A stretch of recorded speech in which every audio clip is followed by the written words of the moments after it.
This is mutation number 141, Temple of Rebirth with Zagara P3. This mutation is very difficult because there's Life Leech and Just Die and Barrier. This combination means that the enemies, if you don't kill them quickly, they stay alive for a really, really long time.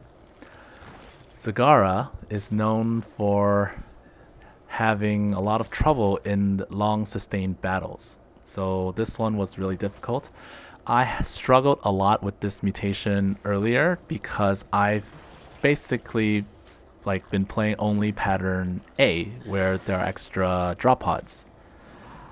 And it turns out that fighting the drop pods means that I have to fight at many fronts, which is not that easy when you're using bio launchers.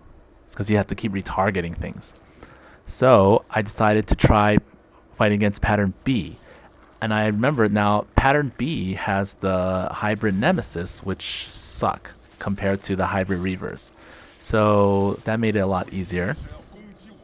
But anyways, so we start with our usual build. We expand before the first wave comes, and then Zagara will be ready by the time the enemies reach the temple. So the enemy comp will be Shadow Disruption because they're weak as well. And you can see this Overlord took some shots, thankfully, so the temple didn't have to take any. Alright, so here we want to poke at the enemies while they're still waiting, so that they're not heading towards the temple. Now that the first two waves are cleared, we just continue macroing. So saturate the two bases. Okay, and then get our upgrades. Drop creep. We're getting one queen.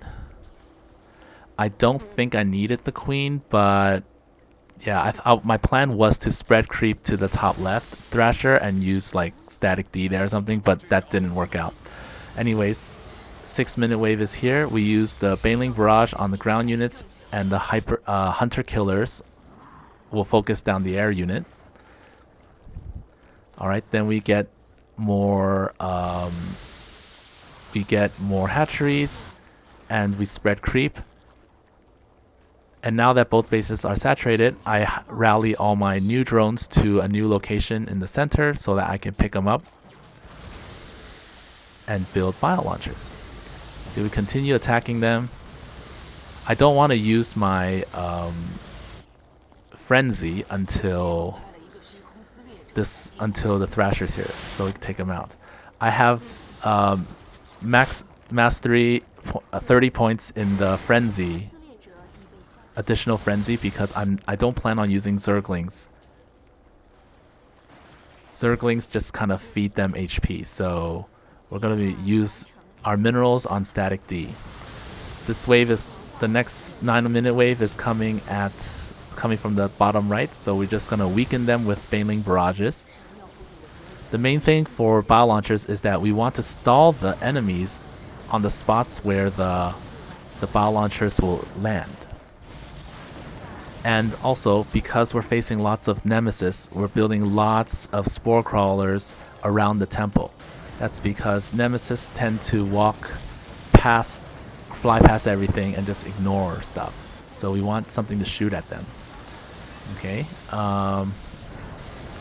These guys, after losing their first lives, they just decided to ignore everything, and yeah, so time to use the Banelings. I didn't want to use them, but I had to, just make sure they don't damage my stuff. The good thing about pattern B is that even though there's an extra Thrasher, there are fewer two-prong attacks. So you see the 9-minute, 11-minute waves both came from one direction, so it's easier to focus my bio launchers on them. We're gonna get some bio launchers for the top right as well. I have my bio launchers in 3 groups, so one near the main, one near the bottom of the temple, and one in the top right. Drop our roaches, and then we let them stall while the bio launchers do lots of damage. occasionally I'll build extra Scourge so that I can kill the air units a little bit faster. And see this one, normally I would have to go to the Thrasher and fight a wave from the southwest, but this time the wave is coming from southeast, and we'll just focus all our stuff here. I initially want to just go directly to the Thrasher, but then the Dark Templar will kill me. So I decided, okay, I'm just gonna wait, and then Zagara can fight with Hunter Killers. Okay, one life is down. Banelings and Bow Launchers will take care of the warp bins. Then we have another Thrasher, so we will drop roaches on them.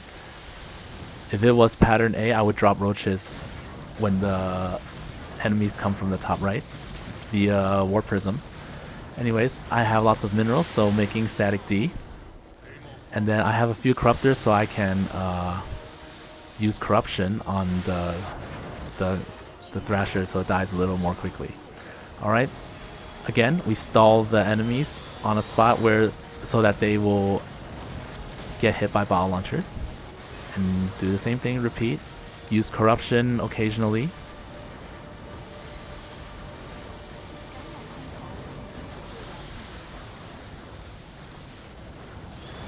And they're gone.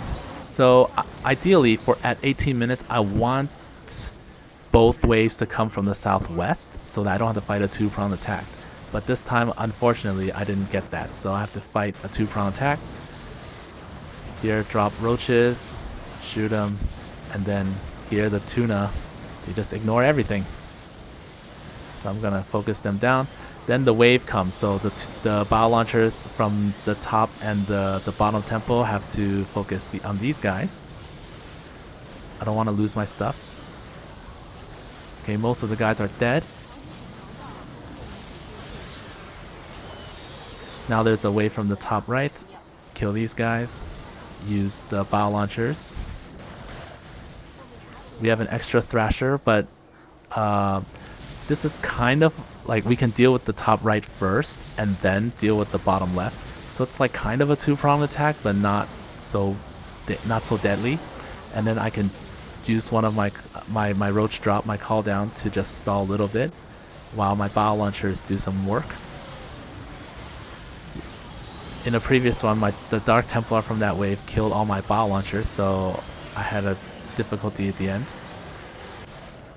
But anyways, now it's time to prepare for the last waves, and it's a lot of stalling. So you can see the goal here is not to kill the Thrasher. The goal is just to stall the Thrasher so that it doesn't shoot the temple. And then you see now I'm just building lots of static D, especially spores near the center, because there will be lots of phoenixes at the end, and if they don't have anything to shoot, they'll hit the temple. And I'm not sure what happened, but after killing the Thrasher once, it stopped shooting. So cool. And that's probably what I needed to save the temple, because in the run right before this, I died with 1 second left. Literally 1 second on the clock, and the temple went down. So I was naturally very upset. And I tried again. It's the second try. And it worked out.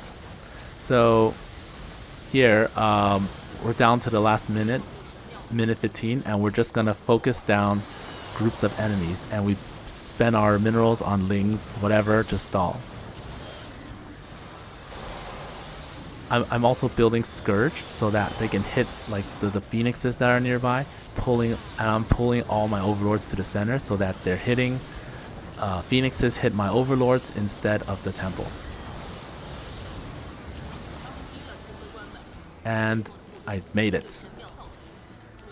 Really close.